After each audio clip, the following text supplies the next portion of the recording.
They can see you. You can make all the noises you want though, if you want. When you get onto your Blackboard, and this is my Blackboard, oh, actually your portal, you should click on Blackboard. Have you used Blackboard yet? Yeah. Excellent. Then this should not be something new to you. Click on Perspectives on Disability. I am going to show you a screen that's your screen. Hold on. I think so. It says, yes, this is your screen. Have you logged on yet? If you have your gadget, try logging on. Your landing site. And I hate this projection. Why is it so fuzzy? I didn't realize. Huh, I wonder why. If this is gonna be like that, I may have to bring my own projector. Huh. Okay, so on your landing site is where the PDF form of the syllabus is located. No, actually, take that back, Word documents, okay? Then the second item on the landing site is course planning matrix. This is the place where I will keep the most current of what's happening, because I am not going to promise you that I will not tweak as I go. Because based on what's happening, based on how much work you're able to take on for me, I might decide that one thing should be eliminated or one thing should be substituted for another. I aim for this to be digestible for you. I am not going to promise you that you won't have some anxiety over this class, because I will teach you that anxiety is necessary for your memory bank to work. But I can't overload you because you'll shut down and you won't take anything in from me. So always check in with a Blackboard, look at the course planning matrix. That will have the most updated information as to what I expect from you. Make sense? Can you see, sort of? I apologize, I have no idea why. If it's not on our Blackboard, that means that Okay, so if it's not on your Blackboard, then there's a chance that you're not officially registered. So you should check, okay? Now, check in with your cohort if you're currently not registered. As of now, your syllabus is still up to date. And any changes I make, I imagine starting tomorrow, you should be able to register if you haven't. So you should be able to access this tomorrow. As of today, you're up to date in terms of what I want you to do, okay? As of tomorrow, too.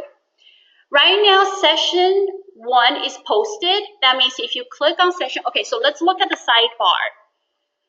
I forgot what's on the stay on track. Oh, I think that's it. Syllabus and course planning matrix is where I want you to be, and that's where it lands. I may get rid of the other thing. Session 1 is made available to you. There will be 8 of those tabs on the side. So right now, session 1, if you click on it, it tells you that this is a face-to-face session, and we'll cover the topics on understanding disability and also disabilities law and history. Then you're expected to read the following chapters, which I already sent out to you. You're also, there's a PowerPoint lecture and a YouTube video to watch, as well as you're expected to start on the following 2 projects. One is a paper, self-reflection paper, which I will talk about with you. And then another one is for you to plan the cultural plunge project, which we'll talk about. We'll actually talk about all the assignments in this class. So then you have an idea of what I expect, because you never had me as a professor. And then I can also get to learn what is it that you wish to get, or what questions you may have. So the reading, session 1 reading, session 1 lecture. So whatever I show you today, it's already on there. Again, there may be some differences. I may add a slide here and there, but there's no need to panic, because if you want the most recent slide, you can always just email me and ask. Or we can just have an agreement that after I finish, if you guys want the most recent slides posted, I can post it on here so you can have access to it. And then there's the video that I have actually embedded into the slides, the PowerPoint, and it is also here for you. It says seemingly straightforward. So the things that you're putting on session 1 do not to session Well, what? The things you're putting on session 1, you want us to do for session 2, or No. But the self-reflection paper is Self-reflection paper is what I expect you to start doing, thinking about. Session 3 is when your self-reflection papers due. Okay? And I don't want you to sweat about it. I will tell you exactly what it is that I want you to write. It's all embedded into lecture today. Okay? So in session 1, it's essentially for today's class, everything that you need to prepare for this class and to walk away from this class to be able to do what you need to do, it's all within session 1. Okay? I'm going to go ahead and open session 2 so you can see it. So when my edit mode is on, you can just see other things. So this is what session 2, I have not opened it up to you yet. Because once I open it, the other, the multiple subject students also have access to it. And I am not done populating session 2. And I don't want it open, confuse people, and have people come to me and say, but it was different from yesterday. It's because it wasn't done yet. So, but I wanted you to see what's in it. Okay, so in session 2, online portion of this course, that will be what you do on your time, even starting tonight. If I finish uploading my videos into my YouTube channel and then link it from the YouTube to here, because there's a portion of lecture that you get from online instead of face-to-face. I can always just post my PowerPoint for you to see, but if you're looking at it, you may not understand what about the PowerPoints, what about the slides that I want to emphasize on. Does that make sense? Okay, so session 2 right now, I only have populated with essentially the introduction, which is the first block. The readings, I haven't linked it. I will make sure it's linked, but you already have the syllabus and you have all the readings. So you should be able to find that, right? But I will make sure that it's linked, and I will make sure by tonight I'll open it up for you so you can do it tomorrow. Then here, and these are the videos that I already have posted that I want to recommend. Now, if there's one I absolutely want you to watch, I will clearly indicate must see, or I will say recommend. Okay?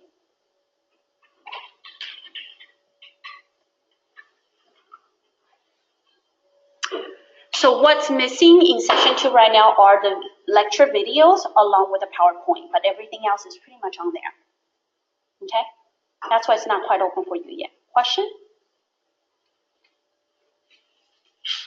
Do you need to log in if you should miss a class, and tell your cohort too who are missing class? Do you need to log in at the same time when the class is happening? If you wish to participate in concurrence, and what we call a synchronized class time, definitely check in with one of your classmates, see if they can help Skype you in. Because what's going to happen is I am using my computer to basically jump from YouTube for my lecture, for the PowerPoint, to sometimes even go online to search for something. So I'm pretty active with my gadget. So if you wish to log in, I can always bring in a second computer and have a second computer set up for you to log in on, synced up with us. Alternatively, what we can do is what we're doing right now, is that I have it on and it's recording, and it's simply recording my voice right now with whatever we're looking at on the screen. Okay? And then you get to hear it, and then, or if you wish, have somebody tape record part of the lecture too. There's a couple things that we can do to make this material accessible to you. So just think on that and let me know what you think. You know what gadgets I have in my hands now to do this. The recording portion, I have Skype available, and I also have GoToMeeting.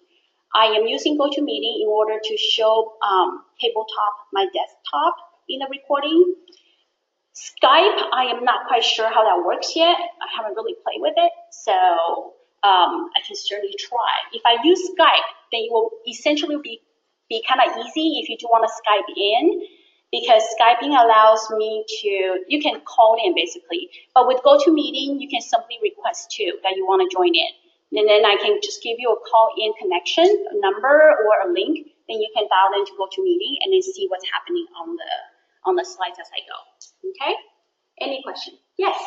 So will you be live streaming the lecture tomorrow from 1 o'clock to 3:30? So you can log in and watch. Possibly, but then you'll be watching the multiple subject, yes. It will be essentially, right? But essentially, it's going to be same material, but conversation might be very different. Okay. Got it.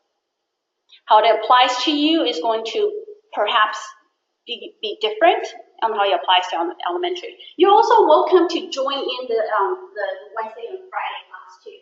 If Tuesday, Thursday, then that will help for you. So I'm going to make, I thought I was signed up for class, I wanted to make sure I am, but it looks like I'm not going to be able to do it until tomorrow anyway. Yeah, So that's right. would you be able to make it available, like anything available for me to read? Reading, the only thing you won't have access to will be the PowerPoint. Reading is already available through Share Google folder. Okay. Let me show you that too, actually. Matt was like, I can show you too. So if you go to your Google Drive, there should be a Google folder. If you go to Share with Me on the side, on the sidebar, do you know how to get to Google Drive? Okay. Step 1, done. We're doing task analysis. We're breaking everything down into every step that we can think of.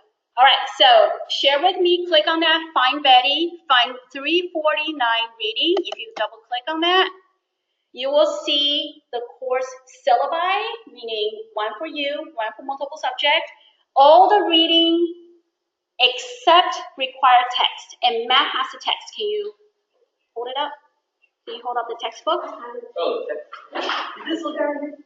That guy there is going to be your friend when you have a child with IEP in your classroom. oh, sorry. Which guy? This book right here, sorry. Oh, this book. This is your required text. I really struggle in terms of trying to pare down what I'm asking you to purchase for this course. I personally, I've gone through a lot of years of school, and I'm done looking at textbooks that I never open after I finish with the class. And for every book that you purchase, you get what? 1/10 back if you sell it? Maybe. It's never a bargain, right? So I am trying to make this all the resources I offer you, whatever I'm making you buy, rent it. I'm trying to make the resource worthwhile for you. IEP from A to Z essentially tells you how to write goals, how to read goals, what's required as a teacher, what do you need to do, and how to do it.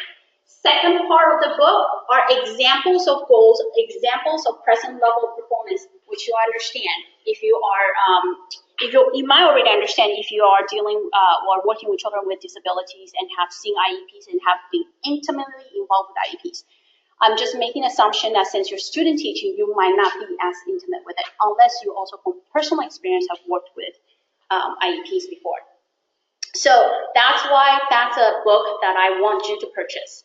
That book, we will start going into it during the second week. So during the first week, any reading is scanned for you. Okay? I recommend that you start reading, but we won't. In the email, I say we won't be able to use it. We won't be able to use it, but I really won't be using it until the second half. But if you start reading it, though, it makes some of the things I'm saying, you'll be able to start making connections. Does that make sense? Okay. Yes. I just wanted to clarify.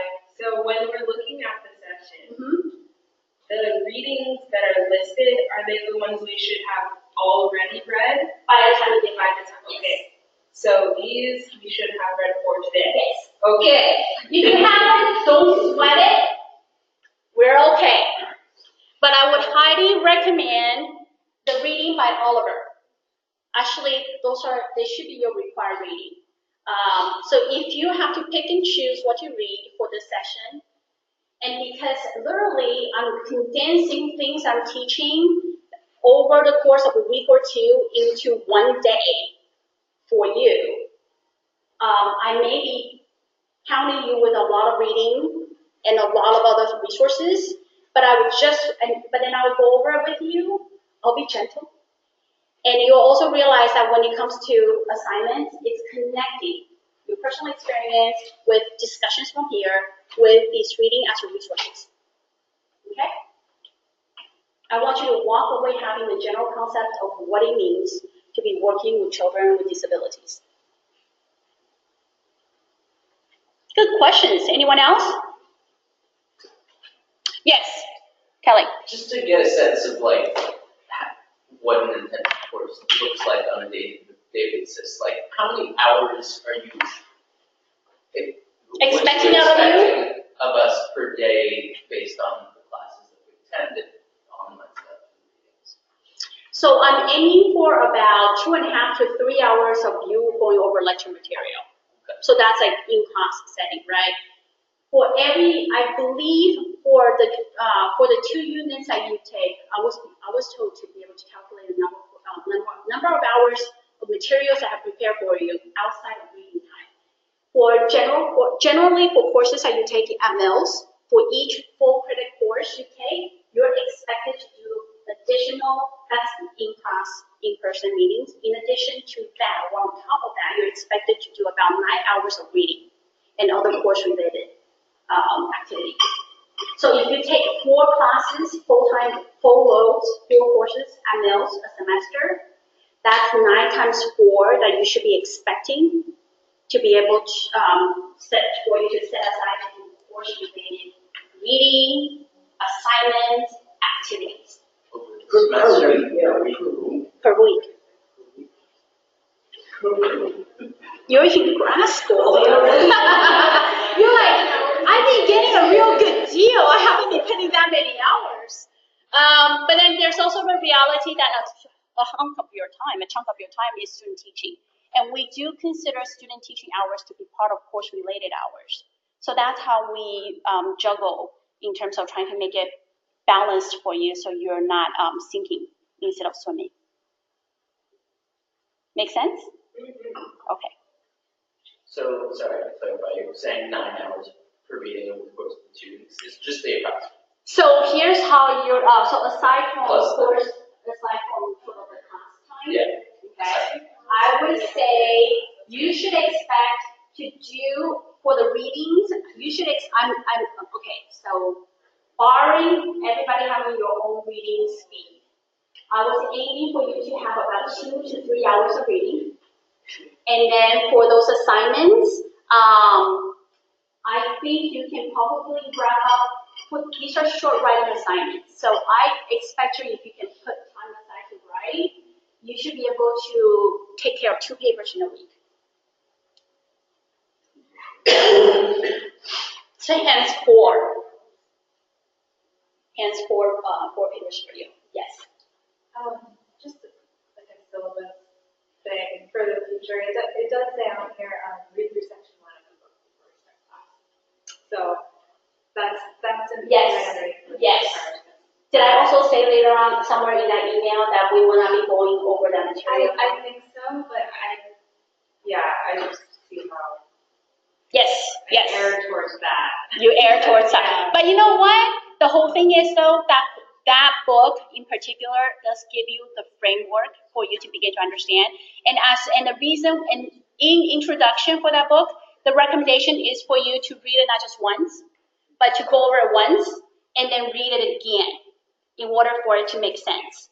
And so me asking you to read it before the class starts, 2 folds. 1, it is recommended by the author. 2, if you read it, you do have a basis of understanding of why I'm going in the direction that I'm going. And 3, as we start using the book, you will have immediately an idea of where you need to go and how it applies to everything that we're going to be doing this second week.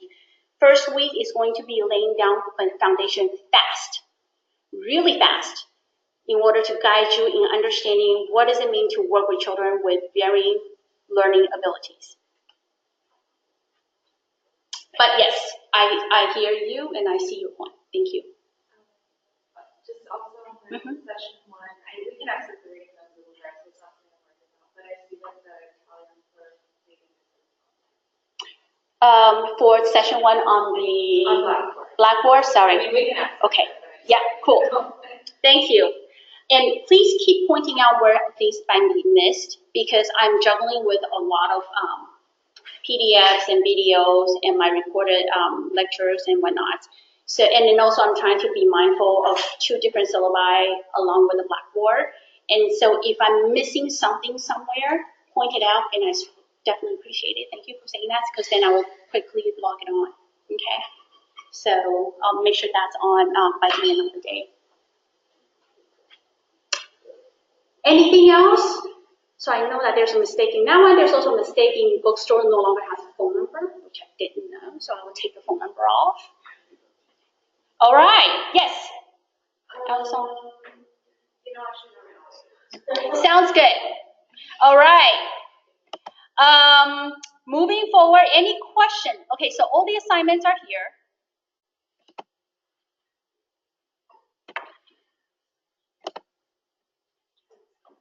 Self-reflection paper, I will explain. You will understand it even better. Bronfenbrenner's ecological systems theory. Have you had exposure to it? No. Some yes and some no. Okay, so Bronfenbrenner's ecological systems theory. Okay, no worries. I will cover that. Yes. Okay.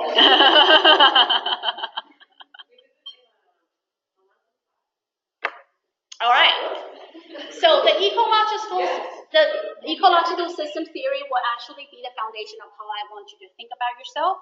And then essentially you'll be using a sort of self-reflection, thinking about who you are, where you come from. You answer the questions. And I won't spend time on this one just yet because, again, it's in the lecture.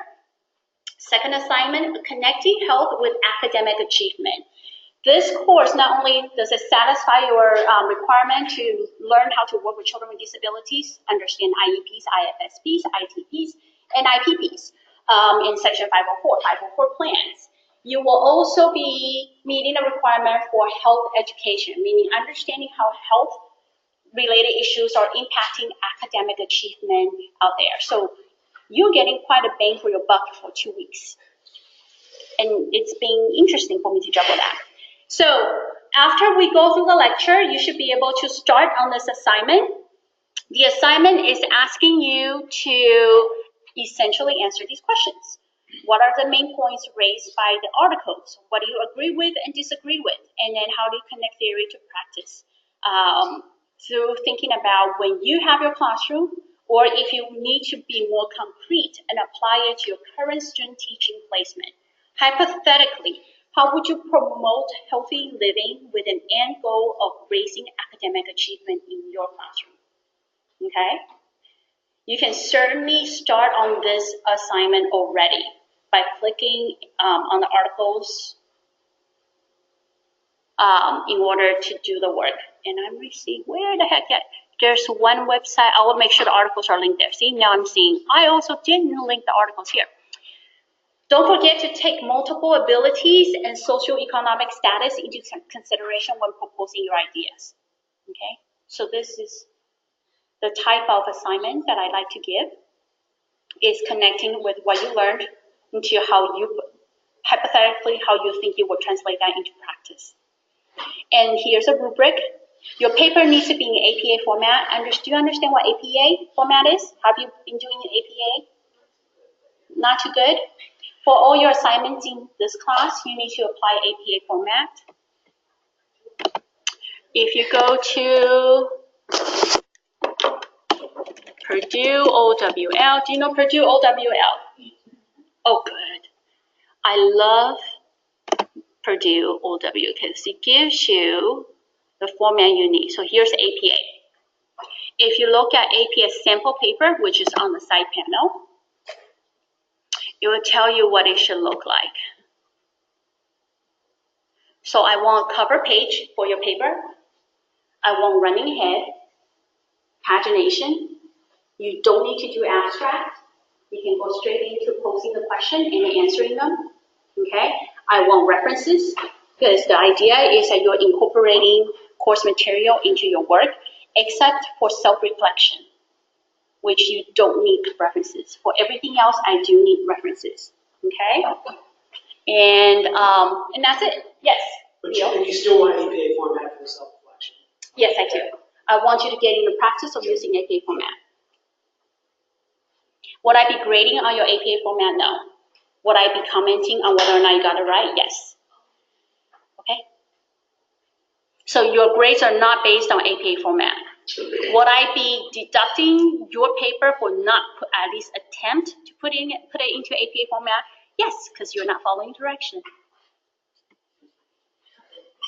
Now I'm being a teacher. All right.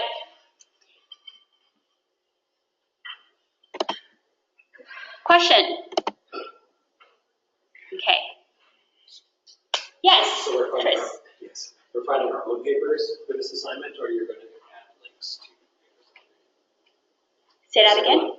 We're supposed to find our own research papers that we're interested in for this assignment? Or No, there will be, there are actually already 2 articles identified from CBC related to this particular topic, which I didn't link here, but you will find the link in the sessions. I believe I put it there. But I just realized I didn't link it here, so I'll make sure I link it here. You can certainly find your own paper. Each one of you have already, is this your first or second year? First year? Oh, you only finished first semester. Okay. Oh, your babies. I need to be gentle. Okay. So, what I can, what was I going to say? So, you can certainly, both of you are pretty well read in the genre that you prefer. And so, if you want to connect different things together, it actually makes a paper really interesting for me to read. Because after a while, reading the same thing over and again, you know, I like reading varieties. I like reading your perspectives. I like reading how you're making connections with your everyday life. I know, class is almost over. No, that's okay. You reminded me to take a look. I actually looked up. Yeah. Don't worry. No offense taken. No, please don't feel bad. Cultural plunge. Cultural plunge is one assignment that I am actually gonna, that I think is gonna be very beneficial for you. Have you worked with children with disabilities before? If you have, raise your hand. Excellent. Did you find them in your classroom? Is it within your everyday life? Summer camp. Summer camp? Where? In Phoenix City. What is it called, the camp? It's called Kids Camp. The camp is spelled with a K.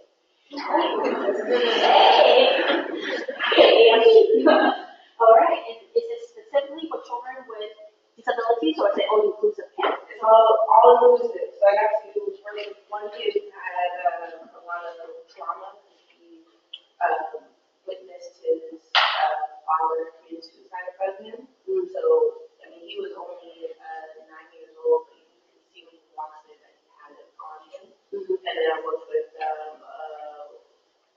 she was 25, but she was,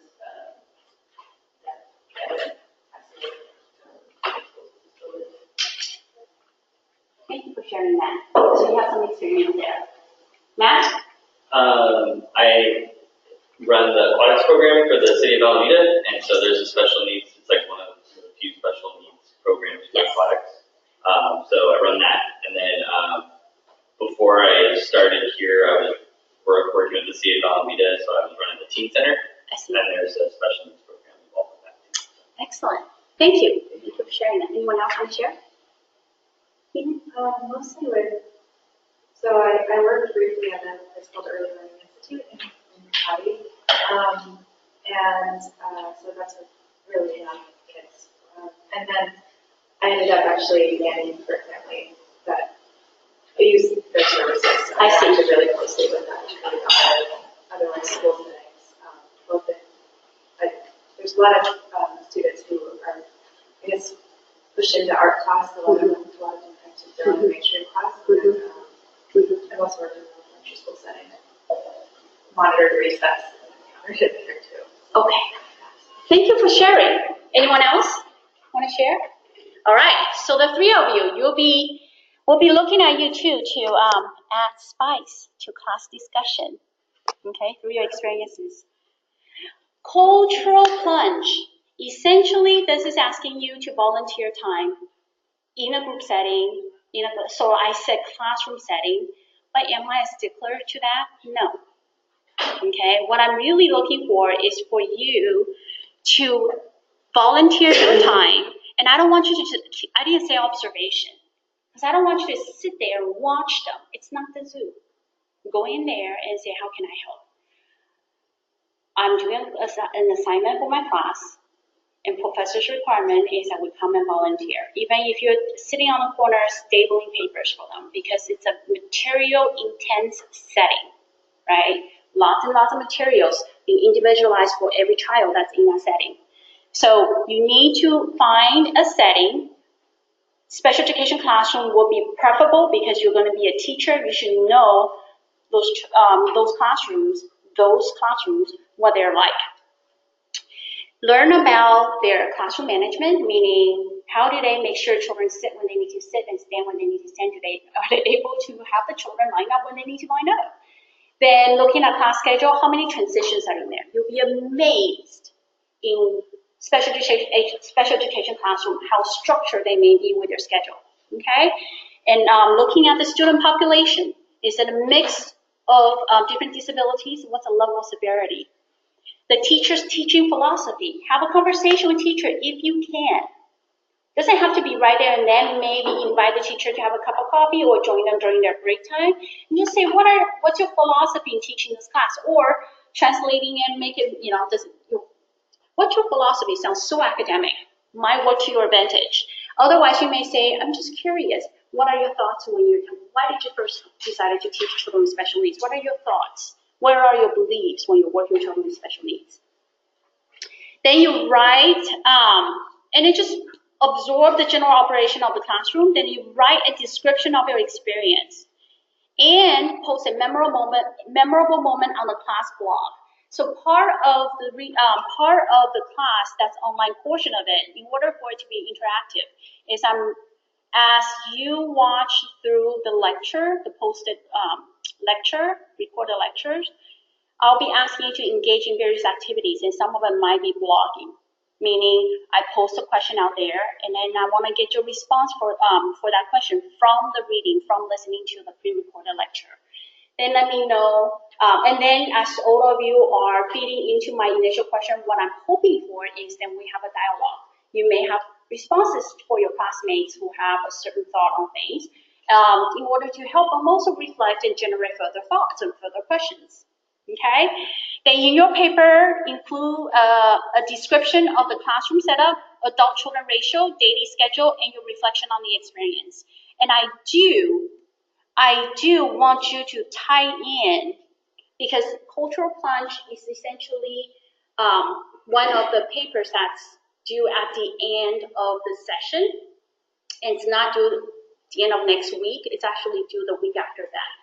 Okay? There's already a question around, what if I can't set up an observation with enough time for me to do the paper?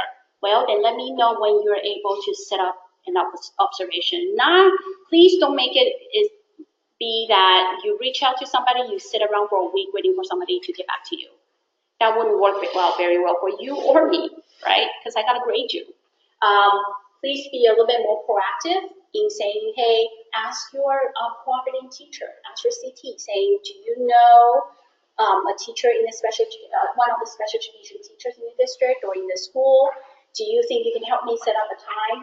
I asked for about half a day. Actually, I say spend a day there, but then the reality is that the special ed teacher may not want you there for a whole day. So you just bargain for however long you can. 1 hour is not long enough for you to be in the SPED classroom, for you to understand what is the need to be sitting in there and be educating in there. Okay? So it needs to be more than an hour, but then otherwise the length of time is negotiable. Just check in with me. If you're able to get at least half a day, half a school day, that is, up to lunchtime, then you don't need to check in with me. If you can't negotiate that much, then you just let me know. Okay? And the due date of this paper can literally be, if you're not able to do an observation until next week sometime, that's still fine, because I want you to be able to write a paper within 1 week of observation. Because what happens past 1 week? You forget things. Yes, you do. you start forgetting things. Why do we forget things? Because we don't have anxiety. Because your anxiety for the course, for that assignment is now lessening. No, that memory is a construct that's constantly being made. And it's built by your past, what you remember in the past, what you're experiencing now, and what you anticipate in the future. A week passes after your experience. You have had a whole week of constructing other memories that may interfere with the memory of that particular experience. Okay? It might sharpen it, it might enhance it, it might diminish it. But then the reality is that it does alter, because you are constantly building on your experiences. Okay? So, I want you to write that paper within 1 week of your experience. Yes, Stuart. So I guess, because I don't really know that much about special education, is the resource specialist at my school, is that the same as special education? Yes. Okay. Tag along. Ask the resource specialist if you can tag along. Figure out how they work, and if they're going and pushing in, ask them if you can tag along and then experience that pushing. Okay. So That works. and that it's not it's students who are like they're in regular classes and they go to like the resource specialist. That's kind of what That's fine. That's fine too. Then you ask if you can sit in there. And then how can I help? I can do HR care and be there. So I have a friend that teaches at Montero Middle School. Mhm. It's not in my district, it's not high school, but That's fine. okay. That's fine.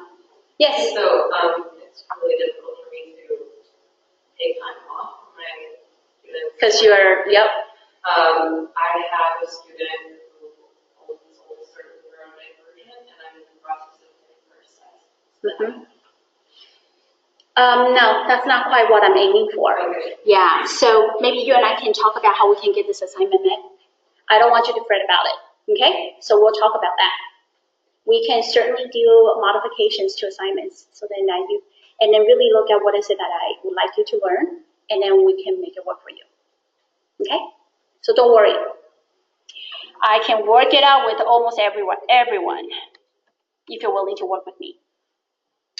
Case analysis, I will be presenting a case. I'll be showing you a hypothetical, actually oftentimes is a real case that's being modified. So with case analysis, it's simply by the end of this course, I want you to be able to pick up a developmental report, an assessment report, and understand what's written in there. Or be able to navigate through that. And then be able to say, I can summarize from this what the child's present level of performance is, and how I can write a legally bound, individualized educational program goals from the report or from the scenario. This is how good you're going to be after this class. 2 weeks. Okay? And so essentially for case analysis, I will be giving you a hypothetical. We're going to try to do one in class together, and then you'll be given a different case. Then you are going to take that case and work on it. And everyone will be getting the same case, so if you decide to get together with your partner, what I do not want to see is reading 2 identical papers. Okay? You might decide to analyze the case together. You might decide to even work together in developing the present level of performance summary, but then you are taking that information back home, close that door, and then you're going to write your own goals. Okay? Question. You don't have to have a question now. I know as we get closer, you'll have more question later. Yes? So I don't think I'm the only one who's not registered for this class. Is there a way that you could link this assignment list onto Google Drive? It's in the syllabus. It is within the syllabus? Yes. So the syllabus is populated with all the mumbo jumbo that I need to put in because of the college. And then the real meat of it is in the assignment and the grading rubric. And also the course schedule, which I also indicate that it's subject to change. So I use it as a map. Yes. That's okay. Just to clarify, because I got a little confused. Sure. The cultural plunge papers do the alignment, right? Or is that changing depending on your circumstance? The code, it may be modified depending on your circumstance, because I'm not interested in having you freak out, like, the only time I can get a scheduled visit is on the 10th, and the paper's due on the 11th. Make sense? Yeah. But if you, basically, if you're able to getting anywhere this week to do an observation, then you will be able to do the paper for next week. Make sense? Yeah. But if you can't, I understand. And so I'm just telling you that I just want the paper due within the week, and keep me posted as to when your observation is. Okay? Yes? Is anybody teaching this week? Yes, you are at birthday. Some of you are, some of you are not. That's what I'm learning. Okay? Yeah, technically I got a week before all of you guys, So I'm curious, for some of us who are in the same school, is it okay to arrange like a single meeting for the cultural plunge, or should we do this independently? Like, so we're both at Oakland Tech, and I think there's two at Skyline, so would that be okay to? So if two of you, if there's a special ed teacher who's willing to take two of you at the same time, go for it. I will leave it completely up to the teacher's discretion. Okay? Okay. But I don't want you to put the teacher in a position where the teacher's calling me to say, you're bombarding me with children, students.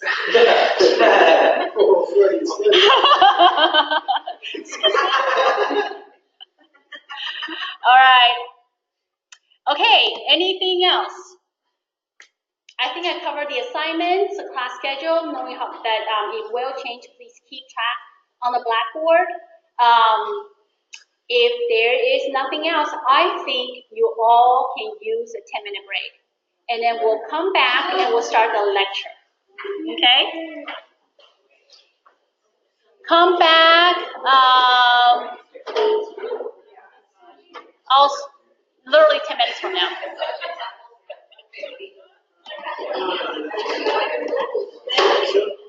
I've got a roommate's assistant. Understanding disabilities. And I have X-Men up there. Why? Because they have, they're like considered mutants in this like alternate reality of like contemporary society where they have these like genetic deformations that they're like really powered and they're all unique, that they're not really appreciated by society because they're considered mutants and deficient. It's all about perspective, right? Do we love X-Men? Some of us do, some of us don't. Do we appreciate the fact that they have superpower? Yeah, some of us like, I'd like to have that power, right? And the power can be used for good or for evil, but the reality is that they do have power and they are ostracized whether they use it for good or evil. What if in our society, in real time, we learn to recognize every single person as having power? And what if in real time we recognize and appreciate the power that each person holds? Doesn't matter whether the person has 2 hands, 2 arms, 2 legs. Doesn't matter whether or not the person has a certain genetic makeup over another. Doesn't matter whether the person is able to speak either using words or using signs or using other means of symbol. If we are able to appreciate each person for what they are and what they have to offer, what would the society be like? Elsa, you have a thought? I guess I'm thinking about how like it shouldn't matter, but there's so many like systems in place already that kind of create these different power dynamics of like what is the best in our community, right? So someone who one arm people are more like they're not their ability, I guess, is changed, right? For them not having 2 arms, because having 2 arms is seen as like the norm. So I think there's just a lot of norms in place that inhibit us really valuing people for just being people and that we don't all fit in this one box. Absolutely. Absolutely. And that's the basis that we need to come to understand is what is disability? Why do we even have the word disability? Like disability, right? How did that even come about? So the two more modern concepts, well, the history of special education is, we'll get there. It's really young. It's infantile, okay, relative to the history of time or even the history of this country.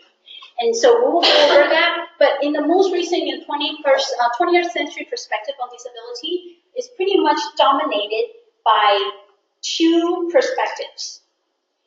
Our perspective was shaped by seeing disability as a tragedy. It has requiring assistance of charity. Okay, so it's a charity. People with disability are victims of their impairments.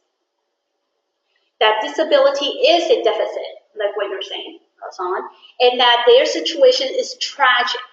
And therefore, we need to give them special services. We need to put them in special institutions. We need to create special schools, special homes, because they are different. The second perspective is that disability is seen as an illness, which has required treatment by medicine and its professional handmaidens. I love that word in there because that's Oliver's words. He's written. And so that's a medical model, and we are still very much dominated by medical model on perspective on disability, because there are plenty of associations and nonprofit organizations out there telling the fact that they're just one step away from finding the cure for ... Are we out there finding a cure for autism? We bet. But do we even know the cause of autism? Not a clue. We have suspicion for this and that. We're trying to map the genes. Right? But there is that effort to try to cure disability. That's the medical model. And of course, the aim is to make people what? People with disabilities to be what? Within a norm of the rest of the population. Absolutely. They need to be normal. We need to restore their norm. So professionals' job is to provide special treatment, education, and occupations for people as they keep working on, then that's the word treatment, right? Treating their disability until they're normal again. Moving into the 21st century perspective on disability, so guess what? Disability as a movement is fighting back. People with labeled disabilities are fighting back. What they're saying is, for one, what Oliver is a scholar with a disability. And so he's saying, he proposed this model, social model of disability. The three ideas emerging in the 21st century that's really pushing back this 20th century perspective is that disability is something imposed on top of people's impairments. By the way, they are unnecessarily isolated and excluded from full participation in the society. What are we saying? We're saying that, hey, look, the problem is not the people. The problem is the society. You're imposing restrictions, you're imposing labels and determinations as to who gets to participate and who does not get to participate. There's also this sort of this abundance of effort and investment into providing individuals with disabilities with treatment, with interventions, where it's causing a bit of lopsided use of resources. And you've probably seen this in education. Parents, families, well-to-do families, families who have resources and means and understanding of system, they can oftentimes give their child more for their education, right? True, if you have the means, you will move your family into a neighborhood with a reputable district who's ranked pretty high on the standardized test scores, right? Standardized score testing. And with a good reputation, you know, just by means of association being in that kind of neighborhood, your child will get a good education. You have the means to make sure that they do that. If you are not liking the public school system, what do? you put your child in Private school. private school. Now, if you are not happy with private school and not happy with public school, or you're coming from a place, which is oftentimes the case, you're coming from a place of misguided social justice, if you will, and feel free to tell me what you think. You don't have to agree with me. You might decide that, you know what, start charter school. We can better utilize public funding through a specific charter who can do it much better, who can serve children. There's a phenomenon going on right now that's segregating children in the public school system. That's charter school. From a special educator's perspective. What do I mean by that? As you start those charters, who's going to the charters? Generally, it's kids that can perform at whatever level is normed and don't need that extra resource, and so aren't going to suffer. I have like additional funding from that charter school's budget on like specialized educational systems. I'm not sure funding is sucked away from a special education system because you can't. No, I mean like at that school, like at the charter school, like that school then won't have to apportion additional amounts of money for like a resource specialist or a special. Yes, oftentimes they don't do that. Right, they just don't. They just don't do And it. those kids get pushed out sometimes. Those kids stay behind the public school, non-charter public school. And so you start seeing an increase in terms of proportion, an increasing percentage of children who need special education resources in the public school, and because they can't go to charter, because charter wouldn't necessarily have charter schools may not say, they cannot say, I won't take your child. Because your child has a disability, especially when they're taking public dollars. But what they can say is, well, here's all we have, so if you come here, you may be bused back to your home school to get the special education resources. Because we don't have it here. Not that we won't make arrangement for you to go there and get it, right? Because it's the responsibility of the school district to make sure you have access. But because charter school becomes just one of the many schools and it doesn't have the resources on site, then parents with children with disabilities are less likely to say, oh my gosh, do I want my child bused back and forth? Right? Or, oh my gosh, what's the logistics? I'm getting a headache just thinking about it. Oh, no, that charter is not a possibility for us. Because the resources you need are not there, the resources you need are here. Kelly? Wait, so charter schools don't have the same requirements on? Meeting the special education needs. The charter, if it's charter under a district, you know charter has different levels. You can have charter schools can be charter under district, charter under the county, charter under the state. Okay? And so if you're charter under the district, then the district, special education is the responsibility of the district. And the district decides where the resources are allocated, meaning that where to put the special education classrooms throughout the district. You can't afford to put a special education classroom in every school. You can't afford, you have to put resource specialists in every school. You may not be able to afford to put a speech language pathologist in every school.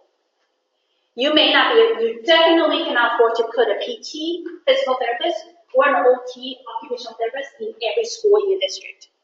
It's just not resource-wise, resource allocation, it's costly and it's not cost-effective.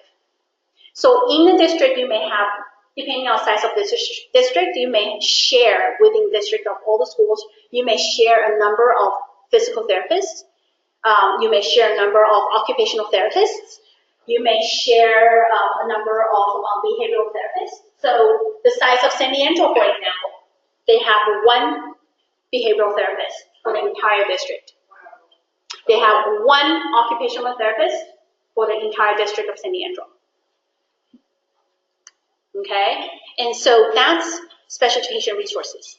So when you start having a lot of charter within your district area, what ends up happening is that you have children with disabilities, more severe, moderate to severe form of disabilities being left behind.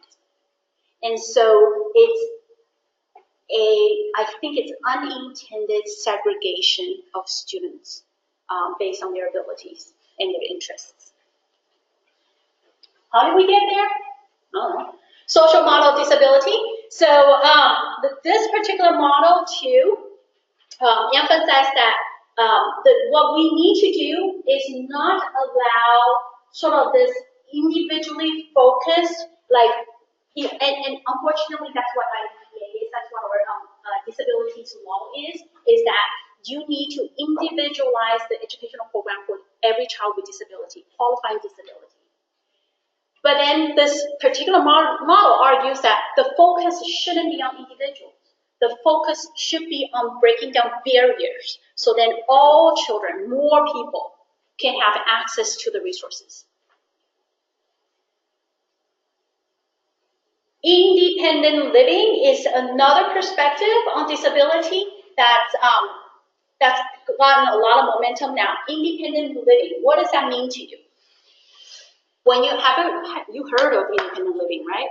I'm just thinking that, yeah, so it's in the school, and you're not necessarily teaching them the curriculum, you're teaching them how to be able to survive as adults. How to go to the bathroom on your own, Yeah. right? How to make a living, right? Basically, how do you independently support yourself? How do you cook for yourself? How do you dress? How do you bathe? I feel like it's kind of weird. Like, I'm obviously going to learn about this now, but at Berkeley High, they do have like a STEM classroom. But when I see them during lunch, they have the kids the cart, and they have like all like the chips and the candy and the juices on it, and then they're selling it to the rest of the students. But I always feel like it's kind of weird that you're teaching, like this is a form of teaching. It could be, so you ask, right? You ask. I should. Because are they teaching the students about money transactions? Then there's mathematics involved in a real functional way. How much does this cost? If somebody comes and buys 2 items, how do you add it up? And then how do you take in money? And how do you give change? And every step, and that's functional. If that's the intent, then basically breaking down something we take for granted into every single step. What does it take to do that kind of exchange, and how can we go through the process and learning it? It's a very hands-on learning. Okay, so and if you're curious, I bet you if you ask, and that's what a great opportunity. What if you cultural dive into that? Right. Yeah. Right? What if you say, hey, I would love to come and help you this week during the recess or during lunchtime. I would love to come and help you pull this together and then help you with a sale and then have conversation with them and understanding what this is about. So that's an opportunity there. All right, so that's actually only one definition of independent living though. Have we asked people with disabilities what their definition of independent living is? What do you think it is? Being normal? Do they want to be normalized? I don't know. I think they think they're perfectly normal. X-Men think that they're perfectly normal. Right? Wait, I'm cute. Okay. Kelly? People with disabilities, we're talking about adults with disabilities, then they're adults. They know how, they've survived till now, they know how to exist. So what is the independent living to them? You think? I mean, it's probably different for everybody. It's taking a perspective, yeah. So the perspective is actually, it is different for everybody, but by and large, when we think of independent living, we are very much aligned with what Zakia, yes, you're being right, Zakia said, which is how do they take bath, get dressed in the morning, get going, right? How do they cook, teach them cooking skills, teach them cleaning skills. But then from their perspective, it's like, I don't want to do all that. For me, independent living is utilizing my resources in a way that I want to have it used. I want to hire somebody to come and cook for me. That will allow me to be independent and do what I want to do. Why do I have to be trained in doing things that I don't enjoy, perhaps? Or it's exceedingly difficult for me, but you as a society, or you as my therapist, or you as my teacher, have decided that it's important for you that I learn this thing. Let's flip that around. Yes? None of us live independently. We all buy food from supermarkets. We all buy clothing from stores. And we're all We all decided that those things are okay to procure on, from get help from other people. But it's not okay if somebody needs help using the toilet, for example. That's not okay. That's the perspective. Have we thought of it that way, right? So there's a pushback that this is, now we need to broaden our perspective. Think of from the people. Think from the point of view of the people who are supposedly receiving, and then this is the intermingle of what the charity model and the medical model now, right? Oh, for you need help. I need to tell you what you need help in. Versus, what is it that you need? How would you like to have this thing done? What would work the best for you? So then that you're living the type of life that you want for you, okay? The civil rights movement is essentially talking about how us professionals, because I'm one of the professionals, you are all professionals, we actually function as gatekeepers for resources for people with disabilities. We're the ones who determine through our assessment procedures, eligibility criteria, decide who will get services and who will not get services. And when in doubt, we as professionals, we side with management instead of representing people with disabilities that we're working for or even advocating for.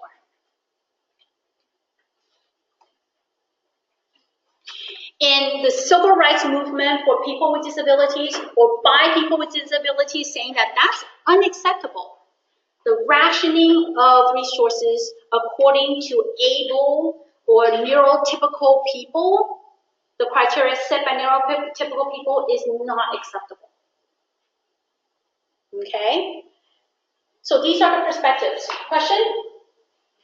Yes? Can you repeat that last phrase, what you just said there? Oh dear, what did I say? The rationing of resources according to Typical. Yes, so that's another term that that it's kind of like the latest term is talking about neurotypicality, right? The neurotypical population and neurodiverse population. So it's not about people with disability, but it's about neurodiversity, embracing the fact that we all are unique. None of us are exactly the same. Even in the twin studies, they're not exactly the same. Yes? I thought that neuroatypical means autistic and neurotypical means not autistic. No, that's too narrow. It's broader than that. Because it's not just autism. It's not just autism. Because there are other neural makeup of different disabilities. There are so many disabilities out there. When I teach the children with special needs class, I don't teach specific disabilities, maybe except for autism, emotional disturbance, simply because there are way too many for me to cover in one semester, right? So then we talk about the fundamental differences, and which is the lecture you'll get for session 2, talking about what defines typical and what defines atypical. Okay, so here's a good slide on the concept of social model of disability. The problem is the disabling world. The problem is not on people with disability. And what has the disabling world done in terms of putting undue pressure on different people in the society? It's caused poor job prospects. It's caused badly designed buildings. It's caused stairs, not ramps, and no lifts. It's caused special schools. It's certainly led to few sign language interpreters and discrimination in many, many ways. It's also the problem in the disabling world is also leading to inaccessible transport, no parking places, It goes on and on and on. The world is built around what is considered to be normal. And what's considered to be normal is literally just a portion of the curve, the bell curve. It's not the entire bell curve which constitutes the humanity. So a way for us, a theoretical perspective. So earlier the social model offers us sort of this way. It's a perspective. It's a stance to think. A theory that can also push us and remind us to broaden our way of thinking is looking at Howard Gardner's multiple intelligence theory. If you're looking at intelligence theory, you can really look at every child and you should be wondering, what is the best way you process information? How is the information coming to you? What grabs your attention and what does not? And in which ways are you best able to show me that you learned? Do you need to dance it? Do you want to write a novel? Do you want to construct a model? Do you want to sing it? Right? Show me a collage. Write a play where you act it out with people. How are we asking people to show what they know?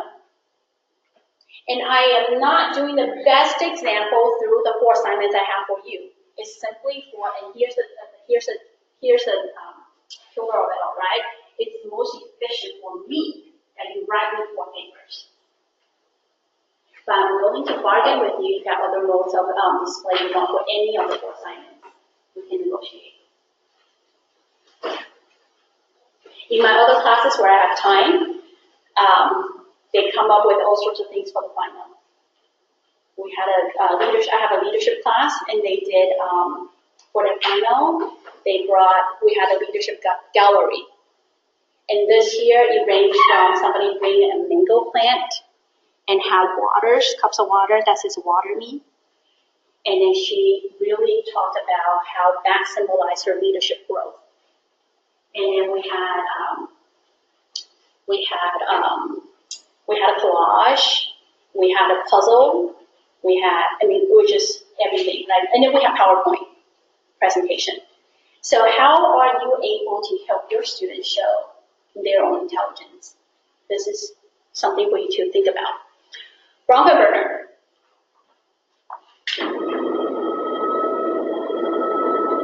I had to draw with this one. Feel free to get up if you haven't, okay? Because I need you to stay with me.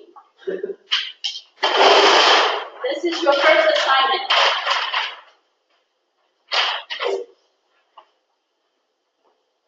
Okay. Bronfenbrenner's ecological systems theory. Why don't you lower it a little bit? I don't need this side. There you go.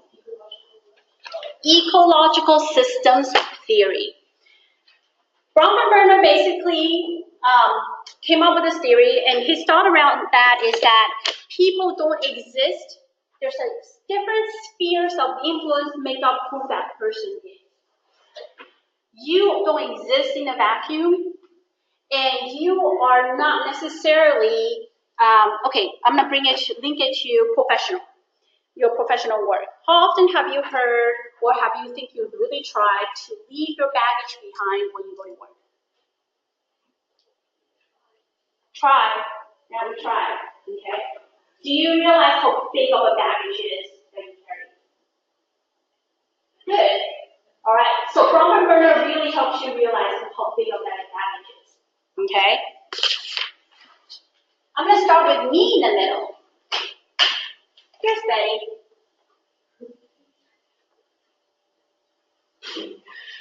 Okay? Let's think about the different environments that make up who I am. Where do I usually find myself? And those are my microsystems, where I exist. I find myself at meals, right? I find myself at home. I find myself at children's school. My youngest is now, I have 3 children, I have 3 girls. Oldest is in high school, she just started. Second is in middle school. Third is in elementary. My morning drop-off is a nightmare. All right, so children's school.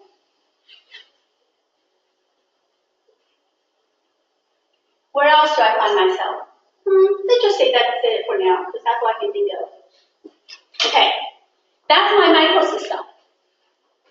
Wherever I go, at meals, at home, at children's school, there's a sphere, those are spheres of influence as to who I am, and I also impact that sphere, those spheres in terms of how they interact with me, or how I influence their interaction, right? The interaction between these spheres, because they're bound to they're bound to overlap. Because I can't, for example, if my child is sick at home, I'm known to cancel a class, because if my kid is running high fever, I'm not going to come here to teach class. Or I might reschedule class. So what's happening at home can impact meals. Sometimes what's happening in my professional world. Sometimes what's happening at the children's school, for example, I had to, for 1 week I went on a week-long or 4 days, 3 nights camping trip, outdoor school with my kid last semester. And so for that week, I had to cancel 1 class. And so the way they interact through me, it's called the meso system.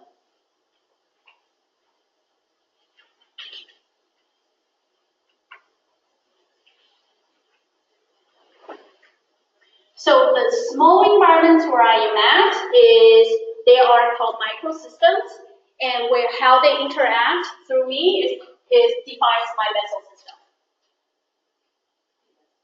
Meso, M-E-S-O, right here, the second one. Okay? Then you have the exosystem. Exosystem essentially involves people and places that where I do not interact with often, but regardless has an impact on who I am. For example, my husband's workplace. If he's stressed out by deadlines and other stress from work, and he comes home with it makes the rest of us miserable, right? Another example would be extended family members. My parents, they decided that they want to go on vacation, and all of a sudden saying that, hey, you need to come and take care of the house while we're on vacation, right? Or if somebody passes away within my friends and family group, and that's going to impact how I feel. They're not where I'm necessarily at in my microsystem, my everyday interaction, but then they're part of my exosystem. Mass media, reading about shootings can really, really throw me off for the day. Community school system, medical institution, they're all part of the exosystem. My children have severe anaphylactic allergies to many things. And so what's happening in terms of the insurance, in terms of the expenses I'm purchasing every end, those are part of my exosystem that can directly impact how I run my life, right? So that's exo. I'm not in those systems much, but the people and happenings, events in that system can have indirect impact on who I am, how I run my life. Then you have the next level, macro system.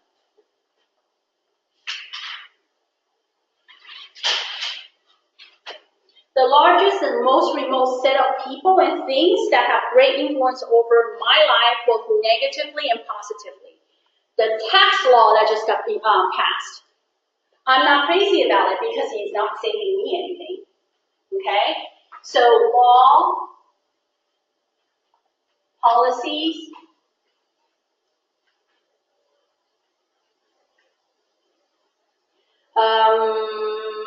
cultural values,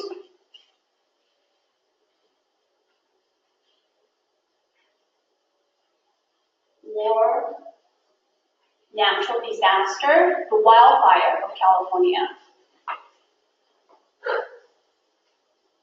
Does it have direct impact on your life?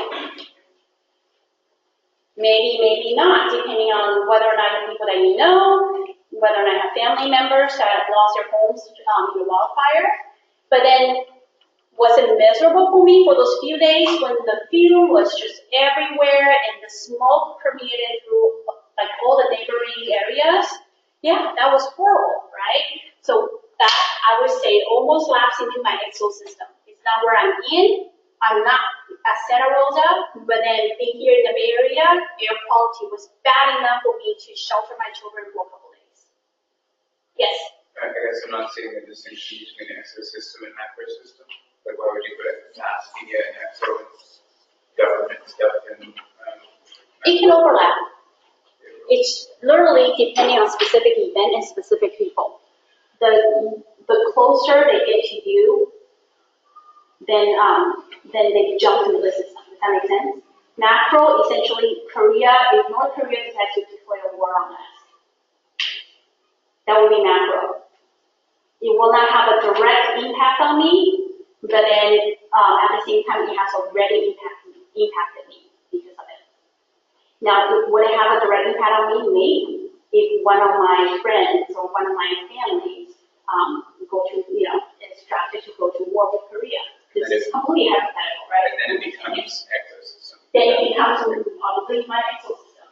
Now, it is actually, let's just say my husband's drafted, which is not likely to be the case, but just hypothetically, if he gets drafted, then it becomes part of my system. Does that make sense? So events and people may jump through the different groups. Yes? Yeah, that's the thing, is why it's helpful to think about them as systems and spheres, rather than these sort of finite objects, but rather things that intermingle and move and travel from time. They do travel from time to time. So chronal system is talking about how the entire sphere of influence moves through time. So it throws in the time factor. At current time, what's most important to us is probably different from 4 years ago under a different precedent. And what's going to be important to us 4 years from now is probably going to be different from what's happening right now. Okay? So chronal system adds the time factor into this particular period.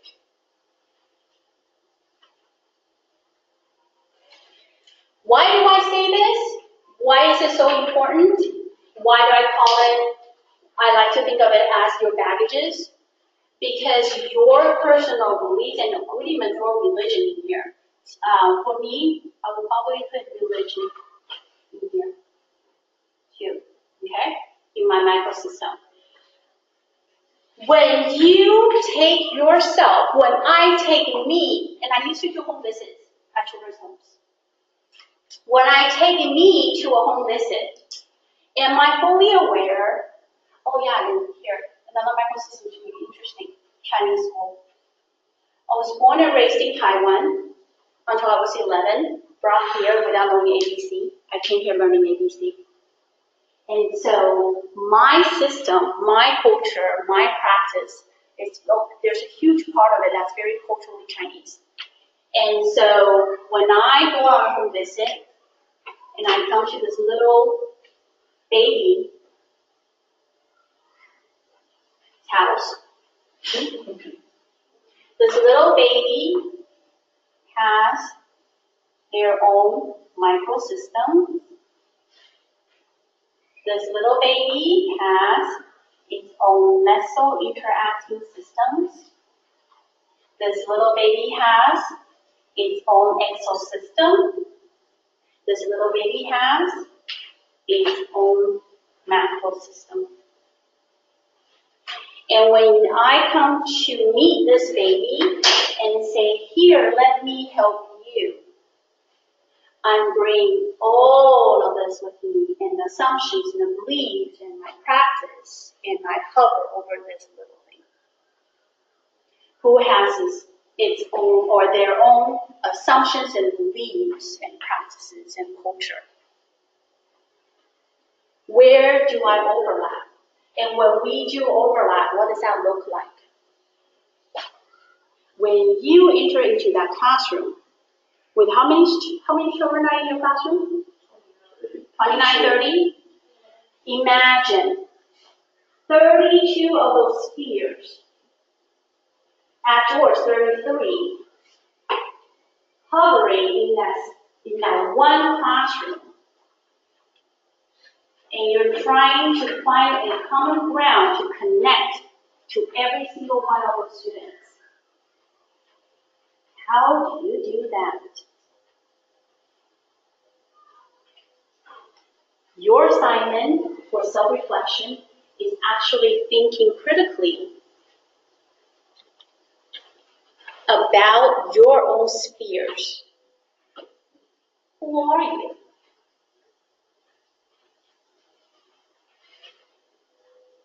Why are you doing this field of work? Have you thought about teaching students with varying learning needs? I mean, when you got into work, I want to be an art teacher. I want to be a biology teacher, right? Not you, Leo. It was actually Carl, sorry. Right? Leo, what is it like? Physics. Physics is Chris. Physics and Social studies. There you go. There you go. There you go. Social studies. Why do you want to be in the social studies? Have you thought about it? You don't have the answer. Write it in paper. Right? When you're thinking about teaching social studies, did you ever have to think about not just the subject matter, but the student you're trying to teach it to? What if they don't like social studies? And what if the reason why they don't like social studies is not as simple as you haven't had to teach it? What if it's more embedded in here?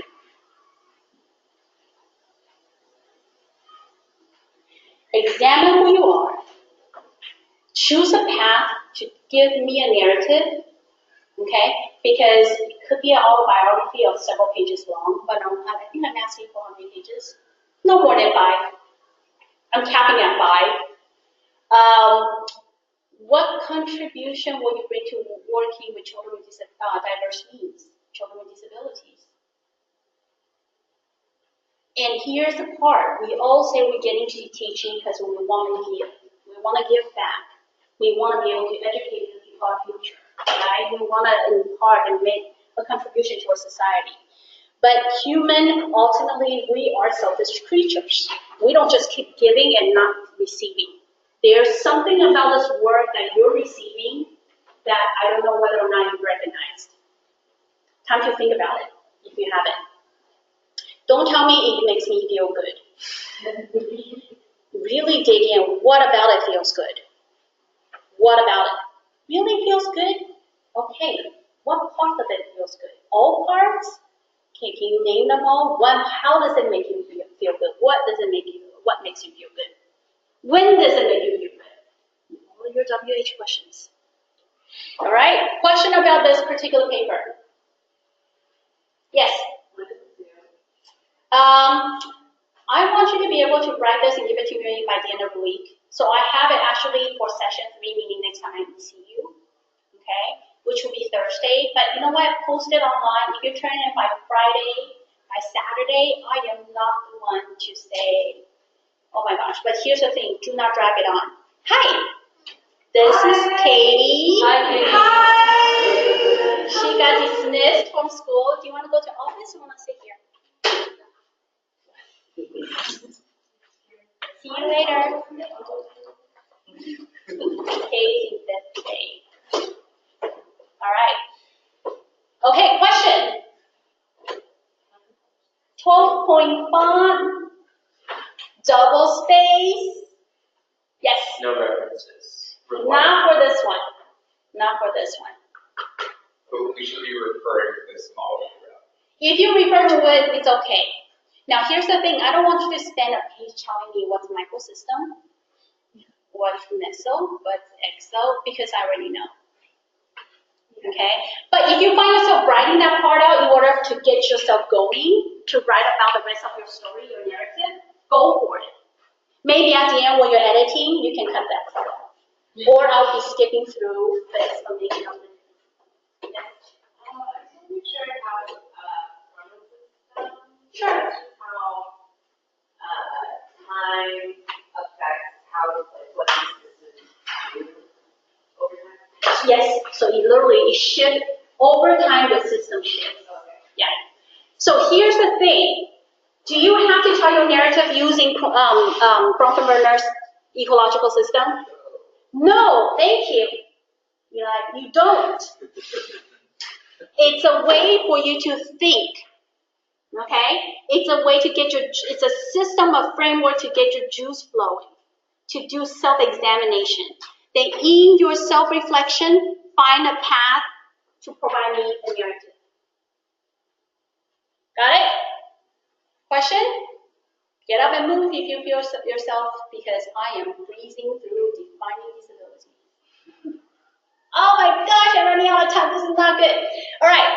Webster's definition of disability. Somebody read it, if you can see, whoever can see. A physical, mental, cognitive, or developmental condition that interferes with or limits a person's ability to engage in certain tasks or actions or participate in typical daily activities and interactions. Thank you. Okay, so that's the Webster definition of disability. What about according to Americans with Disabilities Act? Somebody else? Disability is defined as physical or mental impairment that substantially limits a major life activity. Yep. Okay, someone else will read according to Section 504. Defines an individual with a disability as a person with a physical or mental impairment that substantially limits one of major life activities. Major life activities include caring for oneself, walking, seeing, hearing, speaking, breathing, working, performing manual tasks, and learning. It gets increasingly specific. Thank you. All right, so I am going to go very quickly through the sort of the history and the laws of disabilities. I actually, okay, let's see. Let's go fast, we can go. Okay, so Americans with Disabilities Act, you know what it is. By and large, what does it basically require you to do? You, the school, would have to offer the resources in order to educate any child with disability. No, that's not with ADA though. No, but that's a good try, because there are laws specific to that, absolutely, but not for ADA. But that's definitely the truth, okay? And I will lend your truth with a particular title. American with Disabilities Act, ADA, is basically surrounding employment, public entity, public accommodations, telecommunication, and all the other provisions. And it simply means that you must have a ramp for wheelchairs. You must have designated accessibility parking spaces, right? Especially if you are a public entity, meaning that you take money from the government, any state, local, state, federal government, then you are bound legally to make accommodations possible, or make available, not even possible, available for people who need it, regardless of what kind of accommodation. You need larger print. When you go to Social Security office, you take this, something like what I pass around to you. You go, I think that's just why I need larger print. By law, they have to go to their mouth and print it out in larger print for you. Okay? Yes. And this is all pertaining to very physical things. So if you are autistic and you can't understand, metaphors are difficult for you to process, how are you going to ask for people to not use metaphors for speech? Or like, you know what I mean? This sounds like very physical, tangible. So, yes. So in terms of employment, if you have the capability to do the work, let's just say you have the skill set. If you are a CPA, you can do the CPA work. But then in order for you to get to workplace, there are challenges, there are physical barriers. Then yes, that's more or less physical accommodation that this law guarantees. Can you discriminate based on age? Can you discriminate based on the abilities? No, you cannot. As long as what you post for your job, let's just say if the posting job is to assemble, then a person with autism can do this job of assembling packages. But then understanding the requirement or being able to access certain information in a very specific way is getting in the way of them being able to assemble, and they have no problem with assemblage. Then the employer has to figure out a way for the person with autism to be able to access the information, because what the job requires for assembling, there's no problem with it. The person can do the job.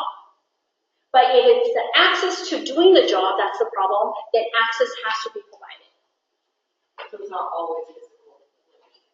A lot of it is physical environment, but it's not always physical in the sense of, I guess I can't even think of one right now that's not physically involved. Right.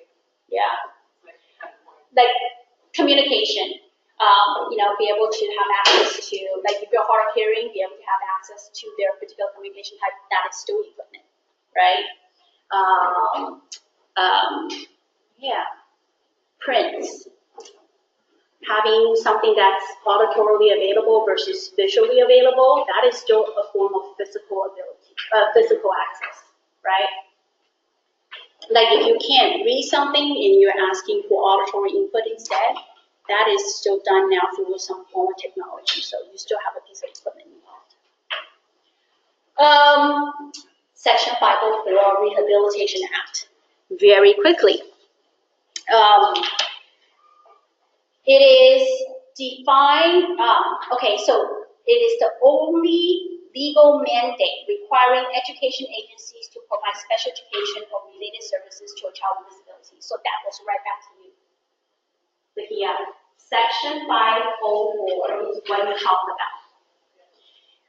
Individuals with Disabilities Education Act basically says that every child with disability have access to public education. But then in terms of making public schools educating children with disabilities, that would be Section 504. Okay? It is a statute intended to level the playing field. Section 504 applies to all people from birth to, there's got to be a way to say at the end of life. Not death. Huh? Until you croak. Birth to death. Okay, so Section 504 is a statute intended to level playing field, meaning that it prevents intentional or unintentional discrimination against persons with disabilities, persons who are believed to have disability, or family members of persons with disability. Let me explain. So earlier, physical disability is a very easy one for us to wrap our head around. Let's just say you have a diabetes. You need to have multiple breaks in order to monitor your health condition and be able to eat snack when you need to in order to basically maintain your sugar level at the optimal level. So that's an accommodation that may have to be made by your employer depending on the type of work that you do, right? As long as you have the skill set and you fit the bill for what the job requires, your need for accommodation cannot be the reason why you don't get a job or you get fired. Okay? Sometimes people may be perceived as having disability and may be discriminated based on perception of disability, but actually don't. That's still illegal under Section 504. It's a statute put in place to level playing field. You will see Section 504 plans in children and students at schools. Those are students who do not qualify for IEP, but still need some sort of accommodation to access education. And therefore, they can have 504 plan in place so that they're guaranteed educational services, special education, services that tend to be lumped under special education department. So they can have access to special education services under 504 plan. Yes? So would that include students who need to take care of a family member or relative? Like would that include like a modified plan?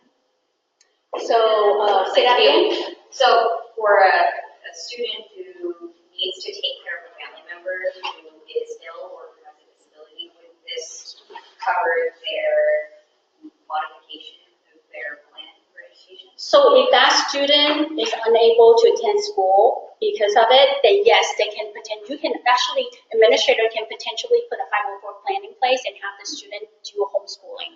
Or for example, have a homeschool teacher for the student. Every district has homeschool teacher for children who can't make it to school.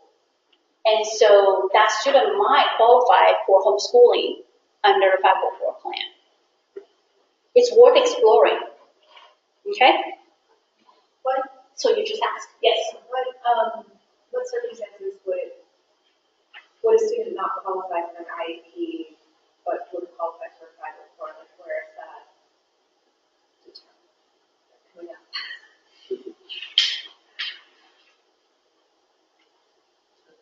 IDEA, Individuals with Disabilities Education Act, has very specific requirements around disabilities. There are 13 categories of disabilities that children have to qualify under.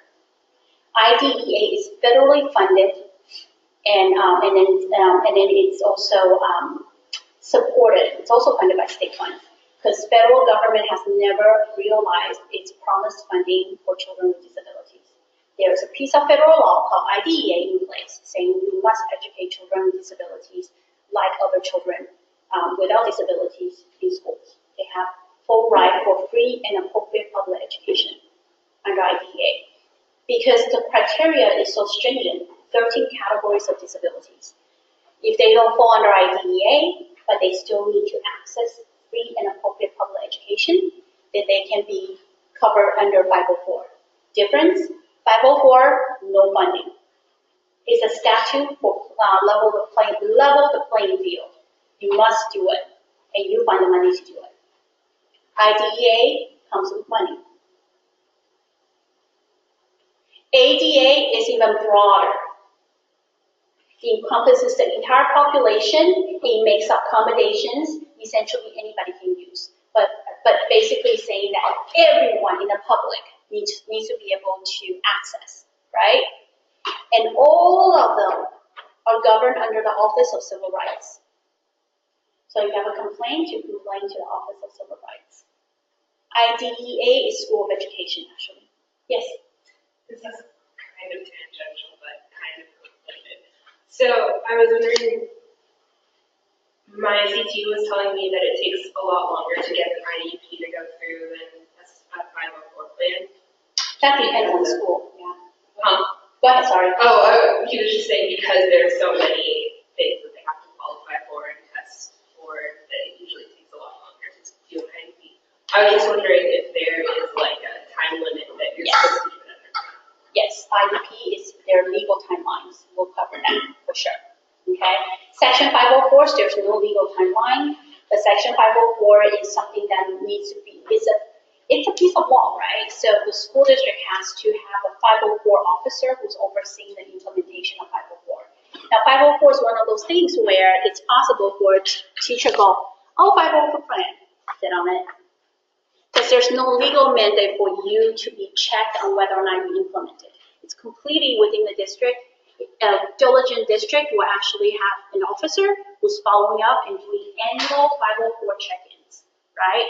But is it possible for somebody to sit on 504 plan? Yeah.